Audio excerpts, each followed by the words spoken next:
Okay, hello again. So, I'm making this video to start explaining what I think the universe is. uh, the reason I'm doing that, I think it's really fun. I've spent a long time trying to figure out what the universe is, and I think it's kind of interesting that once I started figuring out what it was, it kind of told me what the point of my life was. Does that make sense? Maybe. There's a lot to get into here. I wonder if there's a more organized way to do this. Like, yes, I'll be splicing my content, or the words I say, but is it like I'll have to do it in chapters or something? Be like, hey, this is what fate is, this is what time is. Like, I guess this is really existence for dummies. This is existence for people who haven't spent the last 5 years thinking about existence. But not only is it that, it is existence for people who are going to be able to understand what I'm saying and say, are you sure that that logically makes sense with that? Not necessarily like, oh, where's the proof? I can't believe you have no evidence to back, because I don't. Right? Metaphysics is like that.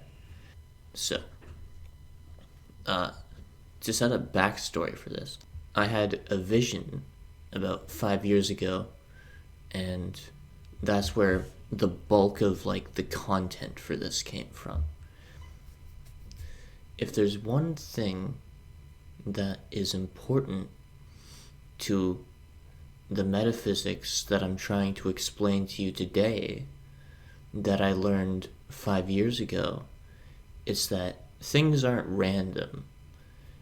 When events happen, they're the result of the culmination of past events, thoughts, actions, and feelings, and states of nature. It's not random. Life isn't random, is the starting point for me. Does that mean that there's a big man with a white beard in the sky? Maybe not so colloquially as that. Does that mean that there is an infinite creator?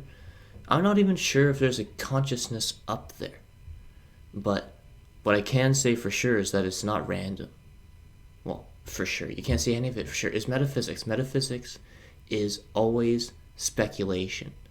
There's no such thing as I'm sure of this property of reality. The only thing you can be sure of is whether you exist or not. And if you're asking yourself to question whether or not you exist, you exist. And some people dispute that as well. Personally, I don't dispute that. I think that's pretty bulletproof. That's about as bulletproof as it gets. Okay, so we know that existence didn't just happen randomly. But there's another thing. Existence happened. Did existence happen? Is that even possible? Let's go to the baby stuff for a sec. The Big Bang Theory, okay? That's the colloquial idea of how the universe came to be. There was 14 billion years ago a big boom in the sky, and in the sky, in space, in deep space. If there was even such a thing as space at the time. The universe formed 14 billion years ago, right? And something caused that formation. That's about as far as we've gone with the Big Bang Theory as far as I'm concerned. Excuse me. However, we don't know what caused it, right? And let's say we could say what caused it. My next question is what caused that? And then my next question is what caused the thing that caused that? It is an infinite chain of this question. So the only logical answer I see is that existence always was. Not necessarily the universe. It could be that existence is bigger than our universe, right? That's not outside of the realm of possibility. But I kind of see it as kind of like a Call of Duty lobby system.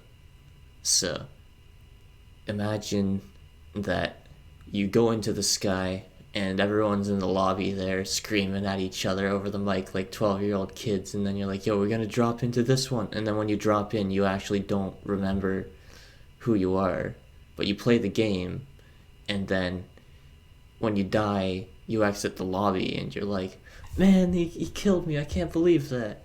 So, and then you just jump into another lobby.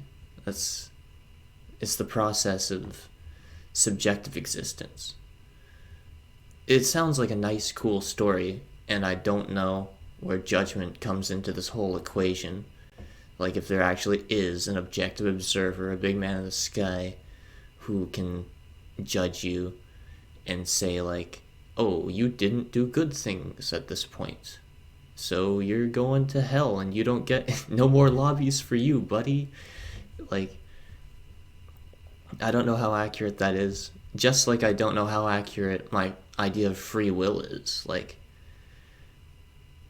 how much choice do we have over the paths that we take to get to the places we end up? I have no idea. I have forsaken my own free will for a long time. Like, I've kind of given up on the idea that I ever had a choice in anything I did. I just see so much pattern around me that I've kind of thrown in the towel. Yet at the same time, that doesn't mean I don't try from myself to put things into the world, because there is a motor that runs.